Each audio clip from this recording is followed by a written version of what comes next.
नाज़रीन ख़बरुनि जो सिलसिलो जारी अवां खे गडाब का ख़बर ॾिना। गडाब जे नईं कराची वारे इलाइक़े खमीसा ॻोठ मां 5 ॾींहं अॻु खंभे गुम कयल सिंध परस्त सियासी समाजी अॻवान असगर बिरोई ऐं सरदार मलाणे जी गिरफ़्तारी ख़िलाफ़ NDP जिस्कम बशीर खान ऐं सिविल सोसाइटी पारां नेशनल डेमोक्रेट पार्टी जे सदर मुमताज़ बिरोई, असगर बिरोई जी मासूम न्याणी कोमल बिरोई, जिस्कम जे अॻवान अनवर जमाली, अब्बास जतोई ऐं ॿियनि जी अॻवानी में खमीसा ॻोठ खां रैली कढी हथनि में बैनर ऐं प्ले कार्ड खणी सख़्त नारेबाज़ी कंदे गडाब प्रेस क्लब आॾो एहतिजाजी मुज़ाहिरो कयो वियो। इन मौक़े ते अॻवान मीडिया सां ॻाल्हाईंदे चयो त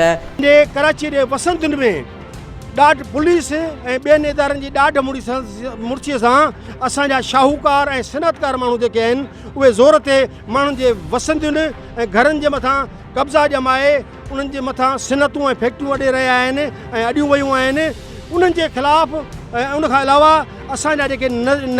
पुराणियूं तारीख़ी नदियूं आहिनि उन्हनि ते जेके कब्ज़ा कया विया आहिनि धारनि जे तरफ़ां, जीअं हिन कराची शहर खे हिकिड़े नंढे गटर नाले में तब्दील कजे, उन्हनि जे ख़िलाफ़ जेके आइनी पिटीशनूं ऐं केस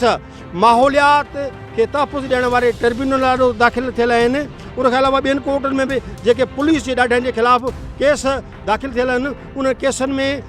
असगर बिरोई हिकु धुर आहे ऐं उनखां अलावा हुनजो अवामी माण्हुनि खे पंहिंजे माण्हुनि खे अवामी महाज़न ते इकठो करण में मेन किरदारु आहे इन मसइलनि ते ऐं माण्हुनि खे पंहिंजे माण्हुनि खे कराचीअ जे अंदरि धरती धड़ियुनि खे इन मसइलनि ते सुजाॻ कंदो रहियो आहे, जागरता ॾींदो रहियो आहे, उन्हनि खे ॿुधाईंदो रहियो आहे त पंहिंजे सिंधी माण्हुनि जो इन धरतीअ जो तहफ़ुज़ असां ईअं करे सघूं था त पाण घणे खां घणा माण्हू गॾु हुजूं, गोलीअ ऐं लठ में, गोलीअ ऐं डंडे में जेको असां पंहिंजा मसइला हल नथा करे सघूं, पर आइनी तरीक़ा अख़्तियार करण सां हिन मुल्क जे अंदरि आइनी तरीक़ा अख़्तियार करण सां